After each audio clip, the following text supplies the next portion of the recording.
দেখছেন বাংলা বার্তা, সত্য খবর এখন আপনার নাগালে। আমাদের চ্যানেলটি সাবস্ক্রাইব করুন, দেখতে থাকুন, সঙ্গে থাকুন। গতকালকে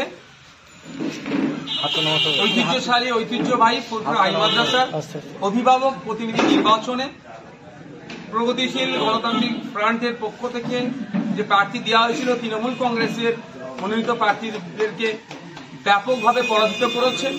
6 জন তৃণমূল কংগ্রেসের প্রার্থী থেকে সমর্থিত প্রার্থী থেকে পরাজয় স্বীকার করিয়ে আমাদের যে প্রার্থীরা আজকে বিজেতার হাসি হেসেছেন, তাদেরকে জনগণের পক্ষ থেকে তথা আমাদের পক্ষ থেকে আমরা যৎসামান্য পুরস্কার দিয়ে পুরস্কৃত করেছি, এক কথাই সংবর্ধনা দিয়েছি প্রোগ্রাম আমাদের। তারপরে সাংবাদিক বন্ধুদেরকে কল দিয়েছিলাম, আপনারা এই বিষয়ে যদি কোনো আমাদের কাছে কোশ্চেন থাকে জয়ের ব্যাপারে বা আগামী আমাদের লক্ষ্য কি, মানুষকে ধমকে চমকে মানুষের অধিকার হনন করে বেশি দিন রাখতে পারে না।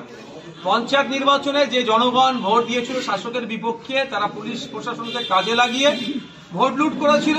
ভোট লুট করে সবুজ আবির মেখে তারা এখন হইয়াই করছে। যদিও এই বিষয়টা আমাদের হাইকোর্ট করা আছে, আমরা আশা করছি খুবই তাড়াতাড়ি তাদের আবিরকে ফিকে করব, অর্থাৎ এই পঞ্চায়েত অবৈধ বলে কোর্টের মাধ্যমে আমরা ঘোষণা করাবো।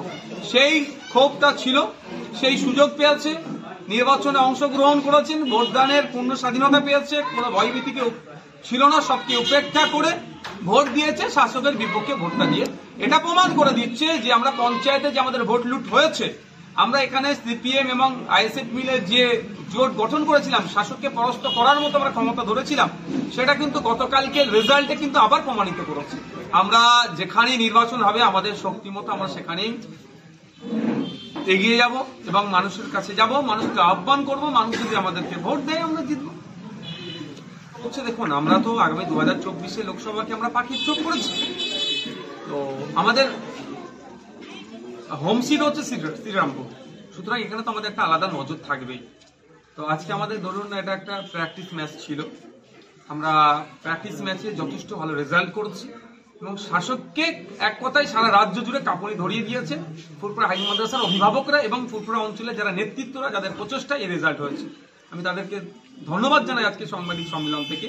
সত্যিকার এদের সকাল থেকে উঠে রাত পর্যন্ত যেভাবে টানা 1 মাস এরা মেহনত করছে, মানুষের কাছে গিয়েছে, অভিভাবকদেরকে বুঝাতে পেরেছে, বোঝানোর ফলে আজকে আমরা হাতে নাতে পাচ্ছি যে দুর্নীতিমুক্ত এবং স্বচ্ছভাবে শিক্ষা প্রতিষ্ঠান পরিচালনার দায়িত্ব তুলে নেওয়ার কথা যে বলেছে, মানুষ সাড়া দিয়েছে। একইভাবে আমরা মানুষের দ্বারে দ্বারে গিয়ে আগামী 2024 বলবো, আশা করবো মানুষ কিন্তু রাইট আমাদের। অবশ্যই আমি তো আগেই জানিয়ে দিয়েছি, আমার ইচ্ছে আছে এবার পার্টির অনুমোদনের অপেক্ষায় আমি মানুষের রায় নিয়ে, মানুষের দোয়া আশীর্বাদ নিয়ে ডায়মন্ড হারবার লোকসভাতে কন্টেস্ট করবো। ডায়মন্ড হারবারের মানুষের যে পরাধীনতার শিকলে আছে, বলার স্বাধীনতাটুকু পর্যন্ত ওখানকার মানুষের ঠিকঠাক নয়, সেটাকে ফিরিয়ে আনার জন্য আমি আমার সর্বোচ্চ দিয়ে লড়াই করব। আশা করছি ডায়মন্ড হারবারের মানুষ সংখ্যাগরিষ্ঠ ভোট আমার কাছে আসবে, আমাকে জিতিয়ে পার্লামেন্টে পাঠাবে এবং মমতা ব্যানার্জির ভাইপো তথা বর্তমান এমপি অভিষেক ব্যানার্জি মহাশয়কে পরাজিত প্রাক্তন এমপি করে কালীঘাটে পাঠাবে। আমি বাগনায় ভাল্লুকনায়, আমি একজন মানুষ, গণতন্ত্রের প্রিয় মানুষ, গণতন্ত্রে বিশ্বাসী, মানুষের মতামতের উপরে বিশ্বাসী। সুতরাং এখানে খেয়ে দেওয়ারও কোনো ভয় নেই, আছড়ে দেওয়ারও কোনো ভয় নেই। কেউ যদি ভয় পেয়ে থাকে আলাদা জিনিস। তৃণমূল সূত্রে খবর যে ওকে ওখানে দাঁড়াতে বারণ করা হচ্ছে, ওনাকে অন্য জায়গায় দিতে বলা হচ্ছে, কিন্তু উনি ওখানেই দাঁড়াতে চাইছেন। অভিষেক বন্দ্যোপাধ্যায় কি বলবেন, এটা কি কারণে হতে পারে? ওনার নিশ্চিতভাবে কনফিডেন্স আছে, সেই জন্য উনি দাঁড়াতে চাইছেন। তবে হ্যাঁ, ওনার পায়ের নিচে কতটা মাটি শক্ত, ওনার পায়ের নিচে কতটা মাটি শক্ত 2024 সেটা দেখা যাবে। আমি তো মনে করছি উনি ওখানেই দাঁড়াক, ওনার দলের কে কি ওনাকে পরামর্শ দিচ্ছে সেটা উপেক্ষা করে গণতন্ত্রকে রক্ষার জন্য অভিষেক বাবু এগিয়ে আসুক, যে ডায়মন্ড হারবারের মানুষ গণতান্ত্রিক পক্ষে মতামত প্রদান করুক, অভিষেক ব্যানার্জি মহাশয়ের কতটা গ্রহণযোগ্যতা আছে বা তার দল কিভাবে মানুষের মধ্যে শোষণ করেছে বা শাসন করেছে সেটা পরীক্ষা করুক। অবশ্যই পুলিশ যখন ভুল করে তার আমরা সমালোচনা করি। পঞ্চায়েত নির্বাচনে পুলিশের ভূমিকা নিয়ে সমালোচনা করেছি। মাদ্রাসা হাই মাদ্রাসার ম্যানেজিং কমিটি নির্বাচনে গতকালকে যেভাবে পুলিশ সক্রিয় ছিল সেটাকে আমরা কুর্নিশ জানাচ্ছি, সাধুবাদ জানাচ্ছি। তার সাথে এটাও বলবো, এটা কিন্তু কোর্টের একটু মনিটরিং ছিল, কোর্টের নির্দেশনা ছিল। যে তৎপরতা পুলিশ দেখিয়েছে, ওই তৎপরতার সাথে পশ্চিমবাংলার যে কোনো জায়গায় ভোট হলে, যে কোনো চ্যালেঞ্জ, যত বড় চ্যালেঞ্জ হোক না কেন, আইএসএফ নিতে প্রস্তুত আছে এবং শাসককে পরাস্ত করার জন্য 100% দেবে পরাস্ত করার জন্য, এবং রেজাল্ট আইএসএফ এর পক্ষে আসবে, শাসকের বিপক্ষে যাবে। আগামী দিনে কি ভাবছেন? আইএসএফ এর তরফ থেকে সারা রাজ্য জুড়েই প্রার্থী দেওয়া হবে? কতগুলো সম্ভব প্রার্থী? নয়, এই মুহূর্তে এই জায়গায় আমরা পৌঁছাইনি। যে সমস্ত জায়গাগুলোতে আমরা প্রার্থী দেব, তার যে কটা জায়গা বাকি থাকবে যেটা দ্বারা ধর্মনিরপেক্ষ, বিজেপি এবং তৃণমূলের বিরুদ্ধে সামনের সাইডে থেকে লড়াই করছে, সেই জায়গাগুলোতে আমরা সেই দলগুলোকে আমরা সহযোগিতা করব, সাপোর্ট করব।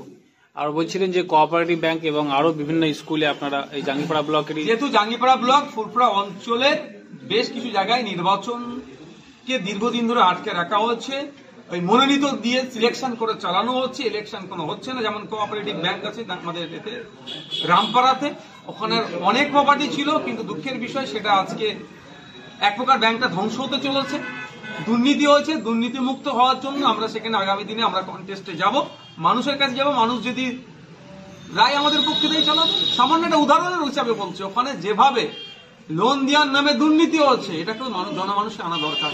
একজনের বাৎসরিক ইনকাম 3.5 থেকে 4 লাখ টাকা, খোঁজ পাচ্ছি তাকে নাকি প্রায় 30 থেকে 40 লক্ষ টাকা লোন দিয়েছে। কোন আইনের বলে দিয়েছে, কার সুপারিশে দিয়েছে, কার টাকাটা দিয়েছে, এগুলো তো জানা দরকার।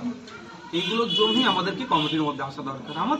আমাদের মিনস মানুষকে আসা দরকার, যারা জনগণের কথা ভাববে, সোসাইটির কথা ভাববে, ওই কোঅপারেটিভ ব্যাংকের কথা ভাববে, তাদেরকে আমরা জিতিয়ে ওখানে পাঠাবো। ফুরফুরা বোর্ড ভেঙে কি আবার আপনারা দখল নিতে চাচ্ছেন? বক্তব্যে যেটা উঠে, আমরা তালা ভেঙে দখল নেওয়ার পক্ষে নয়, ভোটকে হাতুড়ি দিয়ে ভেঙে দখল নেওয়ার পক্ষে নয়। আমরা আইনের চাবুক মেরে ওই ভোটকে ভাঙবো, ওই ভোটকে ভেঙে গণতান্ত্রিক প্রক্রিয়াতে নির্বাচিত হয়ে আমরা आबिर मेखे ओखाने पहुंचे। मेरा ये चैनल सब्सक्राइब करें, इसके लिए बेल आइकन जरूर दबाइएगा।